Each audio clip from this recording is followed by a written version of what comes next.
بسم اللہ الرحمن الرحیم۔ میرے پیارے ناظرین، آج کا یہ وظیفہ قرآن مجید کی ایک چھوٹی سی آیت کا وظیفہ ہے۔ یہ ایک ایسا عمل ہے جس کو کر لینے سے آپ کی تمام دکھ، تکلیف، درد و مشکلات، چاہے روحانی ہو یا مالی ہو، سب ختم ہو جائیں گی انشاءاللہ تعالی۔ السلام علیکم ورحمۃ اللہ وبرکاتہ۔ تمام تعریفیں اللہ تعالیٰ کے لیے ہیں، وہ تمام نیک لوگوں کا ولی ہے۔ میں گواہی دیتا ہوں کہ اللہ کے سوا کوئی بھی معبود برحق نہیں، وہ یکتا ہے، اس کا کوئی شریک نہیں۔ اور میں یہ بھی گواہی دیتا ہوں کہ ہمارے پیارے حبیب حضور اکرم صلی اللہ علیہ وسلم اللہ تعالیٰ کے بندے اور اس کے رسول ہیں۔ یا اللہ ان پر، ان کی آل پر اور تمام صحابہ کرام پر رحمتیں، سلامتی اور برکت نازل فرما۔ میرے پیارے ناظرین، بڑی سے بڑی کوئی مشکل ہو یا کوئی پریشانی ہو، بس اس طریقے سے اس قرآنی آیات کو پڑھیں اور اپنے اللہ سے اپنی مشکل آسان کروا لیں، اپنی پریشانی کو دور کروا لیں۔ اگر آپ یقین کامل کے ساتھ اس عمل کو کر لیں، باقی زندگی میں کوئی مسئلہ باقی نہیں رہے گا۔ کوئی ایسا مسئلہ ہے کہ جو آپ کی نظر میں ناممکن ہے اور آپ کو پکا یقین ہے کہ یہ نہیں ہو سکتا، اس کام کے لیے اس وظیفے کو کریں۔ انشاءاللہ تعالی اللہ آپ کا وہ کام اللہ تعالیٰ کے حکم سے ممکن ہوگا اور اس طریقے سے کام بنے گا کہ جس کا تصور بھی آپ کر نہیں سکتے۔ قرآنی آیت کا یہ عمل ہے، اتنا یہ طاقتور عمل ہے کہ اس عمل کی برکت سے ناممکن کام بھی کیسے بنتے ہیں، اس حوالے سے میں آپ کو ایک واقعہ سناتا ہوں۔ حضرت مالک بن دینار رحمۃ اللہ کا کسی ملحد سے ایک مناظرہ ہو گیا اور دونوں اپنے حق پر کہتے رہے، حتیٰ کہ لوگوں نے فیصلہ کیا کہ دونوں کے ہاتھ آگ میں ڈلوا دیے جائیں اور جس کا ہاتھ آگ سے محفوظ رہے گا اس کو حق پر تصور کیا جائے گا۔ چنانچہ ایسا ہی کیا گیا اور دونوں میں سے کسی کے ہاتھ کو بھی ضرر نہ پہنچا۔ لوگوں نے فیصلہ کیا کہ دونوں برحق ہیں، لیکن آپ نے دل تنگ ہو کر اللہ تعالیٰ سے عرض کیا، 70 سال میں نے عبادت میں گزار دیے، مگر تو نے مجھے ایک ملحد کے برابر کر دیا۔ تو پھر ندا آئی، اے مالک، تمہارے ہاتھ کی برکت سے ملحد کا ہاتھ بھی آگ سے بچ گیا، اور اگر وہ تنہا آگ میں ڈال دیتا تو یقیناً جھلس جاتا۔ میرے پیارے ناظرین، میرا یہ واقعہ سنانے کا مطلب یہ تھا کہ اگر آپ حق پر بھی ہیں، لیکن اگر آپ کے جسم کے ساتھ کوئی غیر شرعی چیز لگ جاتی ہے، تو چاہے کسی ملحد کا ہاتھ ہو یا حرام کمائی کے کپڑے آپ کے وجود کے ساتھ لگے ہوں، تو اللہ تعالیٰ اس ناپاک ہاتھ اور حرام کی کمائی کی وجہ سے ہمارے جائز حاجات بھی قبول نہیں کرتے۔ اور اس میں ہمارے لیے اشارہ ہے کہ جب بھی اس کی بارگاہ میں آؤ، پاک کمائی اور پاک جسم کے ساتھ آؤ۔ اس لیے جب بھی آپ کو کوئی مشکل یا تکلیف ہو تو آپ نے اللہ تعالیٰ کی طرف رجوع کرنا ہے اور کوشش کرنی ہے کہ جب آپ اللہ تعالیٰ کی بارگاہ میں کھڑے ہوں تو آپ کے پیٹ میں حرام کی کمائی کا کوئی لقمہ نہ ہو، اور جو لباس آپ نے زیب تن کیا ہو وہ بھی حلال کی کمائی کو ہو۔ اس کے بعد جب آپ یہ وظیفہ کریں گے تو انشاءاللہ تعالیٰ آپ ضرور کامیاب ہوں گے۔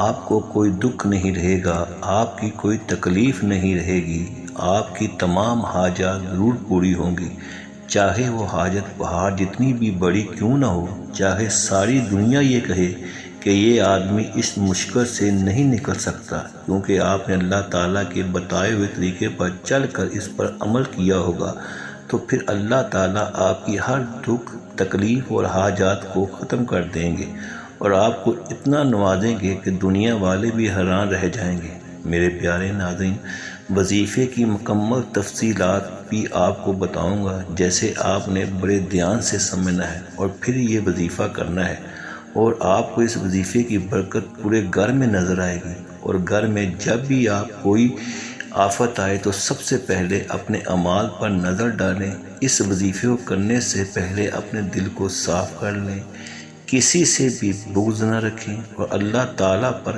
کامل اور مکمل یقین رکھیں اور نبی کریم حضور اکرم صلی اللہ علیہ وسلم کی مکمل اطاعت کریں۔ سب سے پہلے آپ نے وضو کر لینا ہے۔ وضو کرنے کے بعد سب سے پہلے درود ابراہیمی پڑھنا ہے اور درود ابراہیمی میرے ساتھ ایک بار دہرا لیں۔ اللہم صلی علی محمد و علی آل محمد کما صلیت علی ابراہیم و علی آل ابراہیم انک حمید مجید۔ اللہم بارک علی محمد و علی آل محمد کما بارکت علی ابراہیم و علی آل ابراہیم انک حمید مجید۔ درود ابراہیمی کے بعد 2 رکعت صلاۃ التوبہ اور 2 رکعت صلاۃ الحاجات پڑھنی ہے، اور آپ دونوں کی بھی نیت کر سکتے ہیں اور الگ الگ نیت بھی کر سکتے ہیں، اور 4 رکعت بھی آپ پڑھ سکتے ہیں۔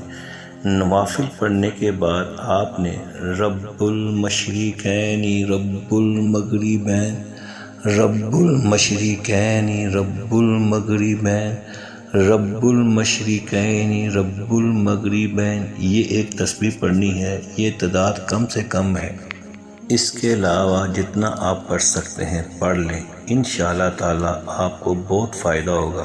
میرے پیارے ناظرین، یہ ایک روحانی عمل ہے، اس کو جس قدر بھی آپ زیادہ کریں گے آپ کو اتنا ہی فائدہ ہوگا۔ بس آپ نے اس عمل کو مکمل یقین اور اعتماد سے کرنا ہے۔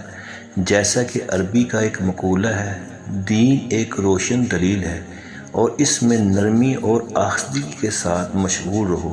جیسا کہ اللہ تعالیٰ نے حضرت موسیٰ علیہ السلام کو بذریعہ وحی حکم دیا کہ فولادی اسلحہ لے کر زمین پر چلو اور ہر جدید اور عبرت انگیز شے کی جستجو کرو، اور اس وقت تک ہماری حکمت و نعمت کا مشاہدہ کرتے رہو جب تک جوتے گھس نہ جائیں اور آثار ٹوٹ نہ جائے۔